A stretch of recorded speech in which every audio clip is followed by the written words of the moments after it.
مصطفیٰ بھائی ان تمام تر ظلم و جبر کے ساتھ ساتھ 23 دہائیوں سے 19 جون 1992 کے آپریشن کے اندر بھی آپ نے اپنے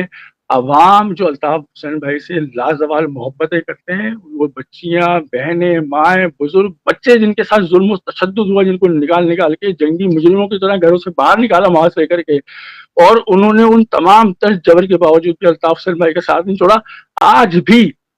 آپ 2016 کے بعد دیکھ لیں، وہی ظلم، وہی مظالم ہیں، وہی سرکاری دہشت گردیاں ہیں، وہی غدار ہیں، لیکن وہی لوگ موجود ہیں کہ جو کل بھی الطاف حسین بھائی کے ساتھ تھے. آج ان کی پیڑیاں موجود ہیں، آج شہداء کے بچے موجود ہیں، آج اس زمانے میں لاپتہ ساتھی ہوئے تھے ان کے اولادیں آج تحریک کا حصہ ہیں. بالکل. تو مصطفیٰ بھائی یہ ظلم و ستم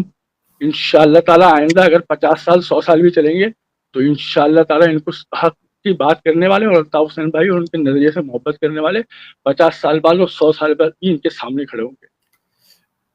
یہ میرا کم از کم ایمان ہے. انشاءاللہ تعالیٰ اس کا اور ایمان کی وجہ بھی یہی ہے کہ الطاف حسین بھائی نے نہ جھوٹ بولا،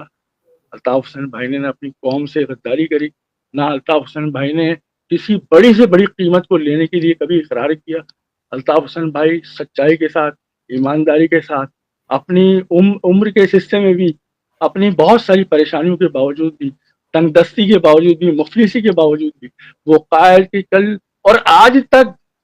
تک کل جس قائد کے نام پہ ہزاروں خاندان بن گئے، ہزاروں خاندان. یہ ہزاروں خاندان جو میں کہہ رہا ہوں نا مصطفیٰ، یہ ہزاروں خاندان میں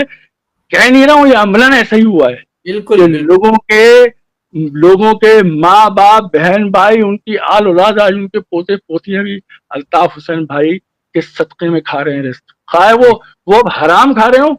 یا حلال کھا رہے ہوں، لیکن آج بھی